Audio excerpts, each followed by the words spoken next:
Hey, how about an oil change video? Well, let's get to it.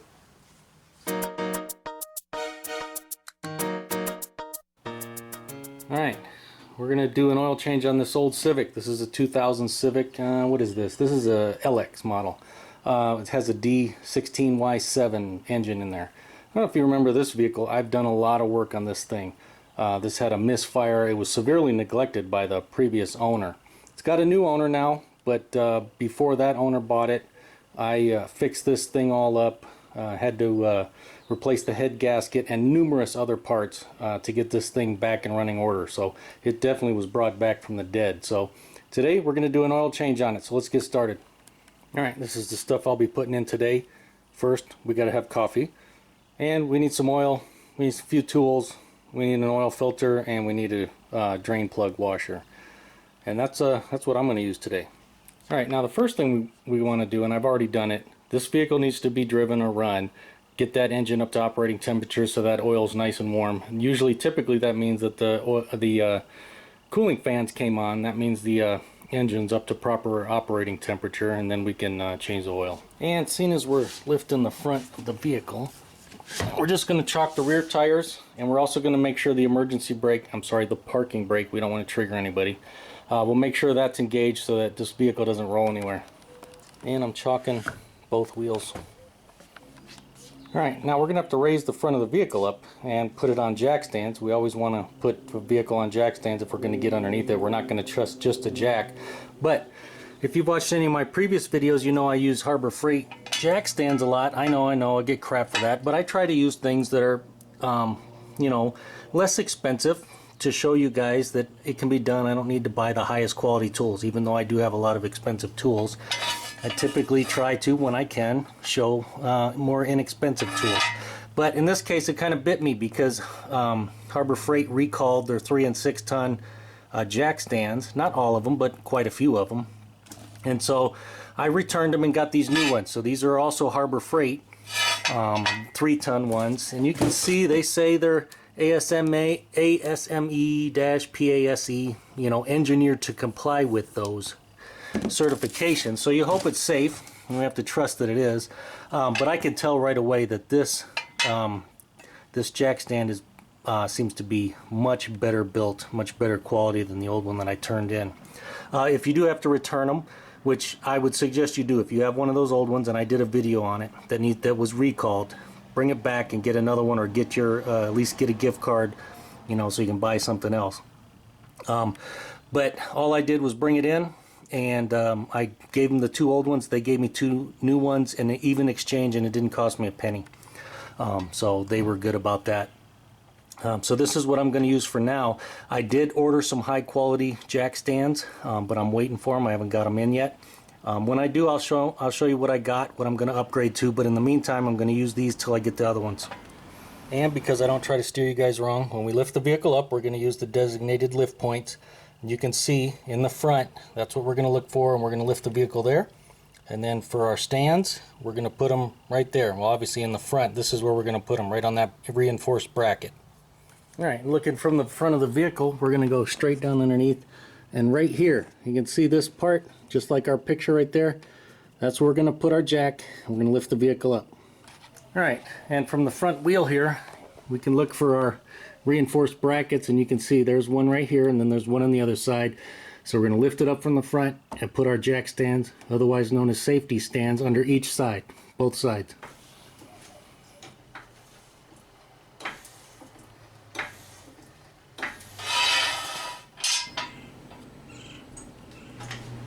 Now what I typically do is I'll rock the car a little bit, so that if these things were, not fully engaged, or if there was any issue, we want the car to drop and settle before we get under there. So that's what I always do, and I've shown it in videos. Everything looks good to go. And while we're right here, we'll just pop the hood.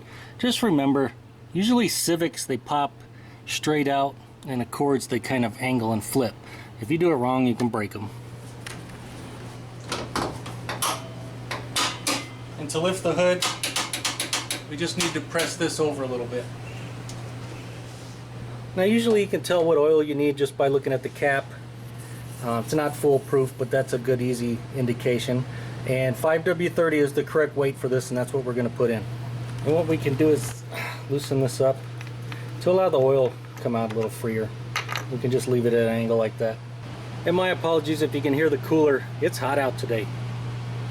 Alright, obviously we're going to need to drain the oil into something. I have this little oil drain pan right here. This one's made by Flow Tool. I've modified this. I put a splash pad in there. I cut it to shape. It was like a circle configuration. This makes it so much better. I don't know why I didn't do this years ago. But when the oil comes out, it won't hit this plastic and splash everywhere. It just hits that and kind of flows right into the drain. Alright, so here's our oil pan right here. We got our drain pan close by. We're just going to take a 17mm socket. You could use a wrench too. I like 6-point, so we're not rounding anything off. And all we got to do is break this loose. If it wasn't put on there, or if it was put on there to the correct specs, then it shouldn't be too tight. We should be able to crack it loose. I believe I was the last one to work on this, so probably why it was okay. We'll just get our pan in place. We'll take this off. Careful, it's hot. And you try to get it out of the way, get your hand out of the way as fast as you can, and then get this hot oil off you. And we'll just let that drain. Now we're also going to be changing the oil filter too. Now Honda, they pretty much use the same oil filter on many vehicles, but they might have different part numbers. You can see what the part number is on that. Alpha A2, or 02, I'm sorry, Alpha 01, and then this is RTA 003. Same oil filter, 3 different manufacturers, 3 different part numbers. All of them can be interchanged and used, in any combination you want. This one's made by, A2 is made by Honeywell Fram. A1 is made by Filtech, you can see right there. And then, who is it, Mali? I don't remember how to say it. But it's made in Japan, and they make this one. This is the one we're going to be putting in today.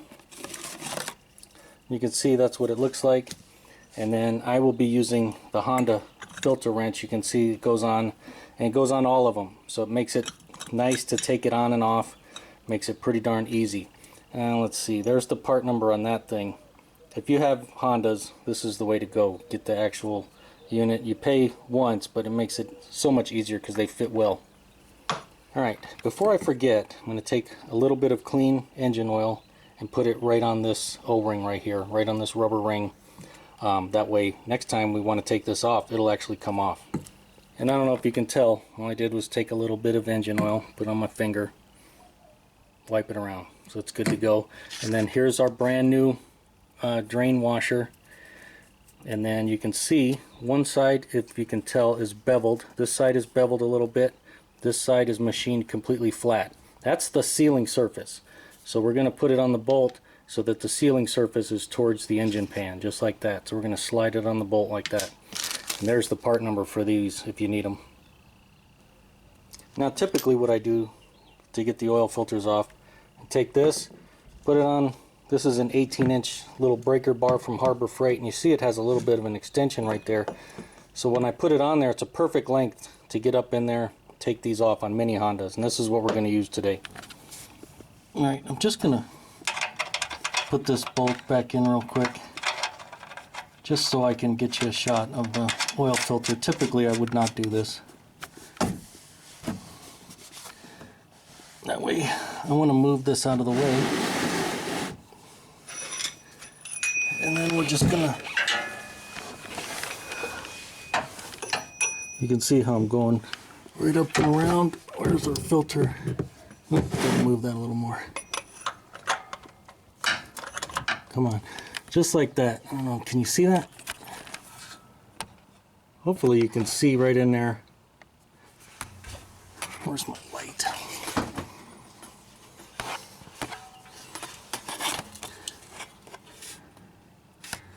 Yeah, can you see it on there?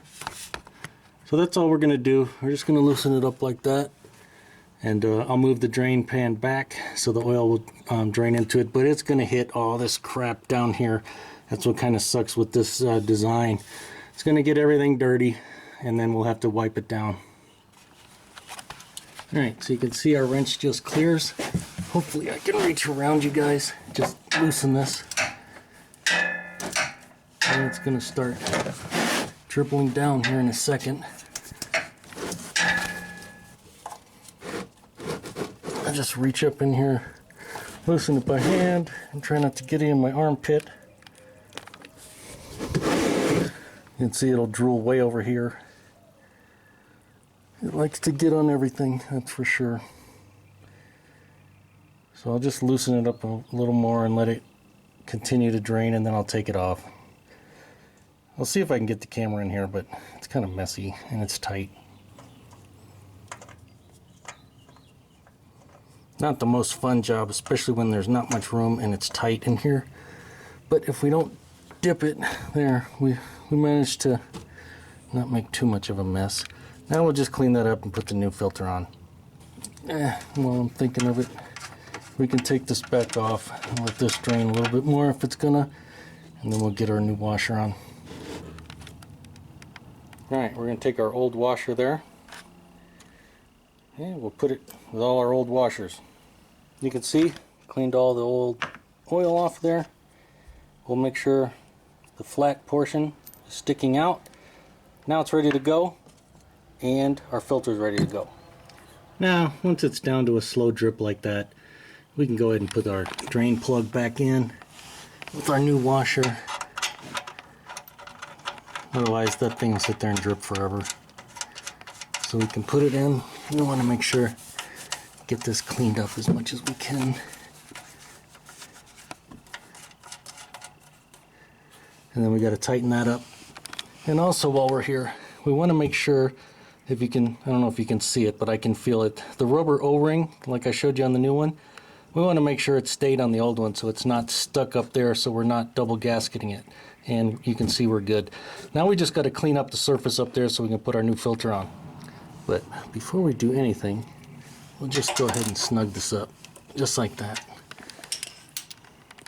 There you go, right there. That's where the filter goes. You can see that machined surface, the little circle there. That's what we got to clean off with a rag, clean our mating surface so we can put the filter on. Alright, I got it all cleaned up. We'll just stick our filter on there. We'll spin it on. And right there is where it contacts, and then we're supposed to turn it about 3/4, or actually about 7/8. Basically, you just tighten it as tight as you can by hand. And then what I typically do is I'll just put my wrench up there and just tighten it. I mean, just a hair, just a fraction, and no more.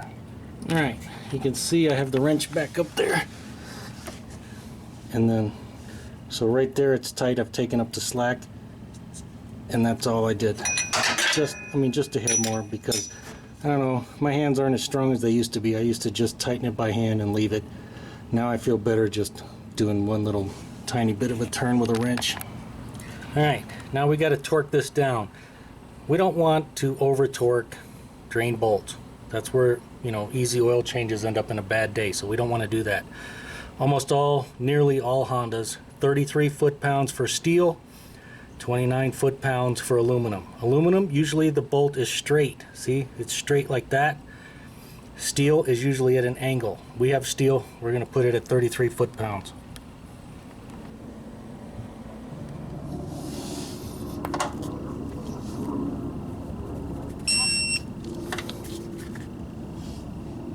You can see it wasn't much more than what I snugged it to.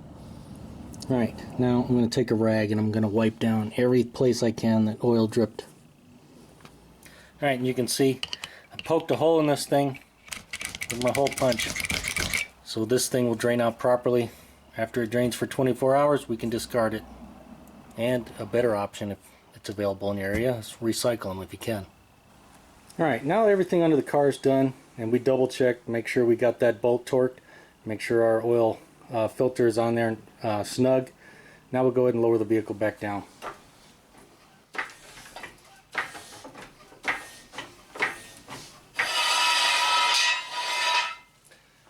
And if you notice, when I reach in there, I don't put my hands in between pinch points. Grab it from the side and pull it out. So if that thing decided to give way, it would hit the jack and not crush your fingers.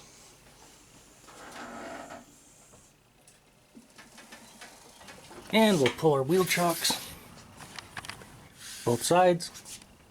Alright, now if we look at our specs, you see we have different engines. B16A2, D16Y7, D16Y5. So we need to know what engine we have. Obviously we have a D16Y7, and then at change, including filter, it's going to be 3.8 US quarts according to the specs. In my experience, this vehicle is closer to 3.5, and that's what I'm going to put in, and then I'll check it. But it's never a bad idea. Go a little lower than what the specs are, and then run it, and then double check the level until you're absolutely confident of whatever you drain out you can put back in. Until you do that, don't just blindly trust specs. It's always good to know your vehicle. Alright, we can take our cap, make sure everything's clean, and we'll put our funnel in, and then we'll go ahead and put 3.5 quarts in. Alright, we'll double check 5W30. We'll go ahead and pour it in.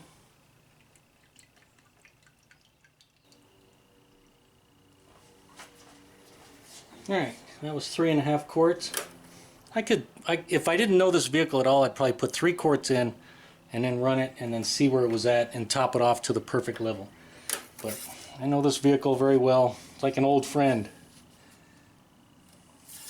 We'll just verify that we have some oil in there, and you can see we do, and it's going to be a little above the dipstick because we don't have the oil filter full right now. So now we'll go ahead and run the vehicle for 3 minutes, and then we'll turn it off. We'll let it rest for 5 minutes, and then we'll go ahead and double check and make sure everything's good.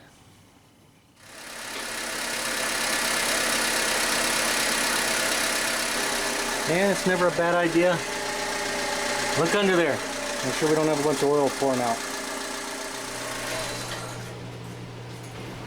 Alright, now we'll let it wait 5 minutes and we'll check the oil level again. And while you're waiting, it's not a bad idea to check the rest of the fluids. Look over the vehicle, make sure everything's good. And this is also a good time to check the tire pressure. And you can see we should be at 30 in the front, 29 in the rear. So we'll make sure all of our pressures are good.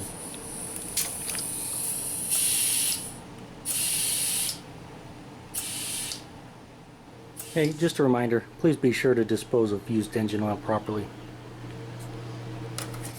Alright, it's been more than 5 minutes. We'll check our oil level.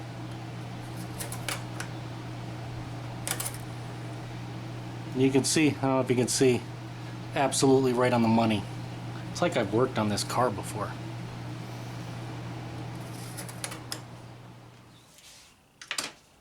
Well, there you go. Looks like this old Civic's going to live to fight another day. And hey, our Harbor Freight jack stands actually worked. So in any event, if the video helped you out or you liked it, make sure to give it a thumbs up. Thanks for watching.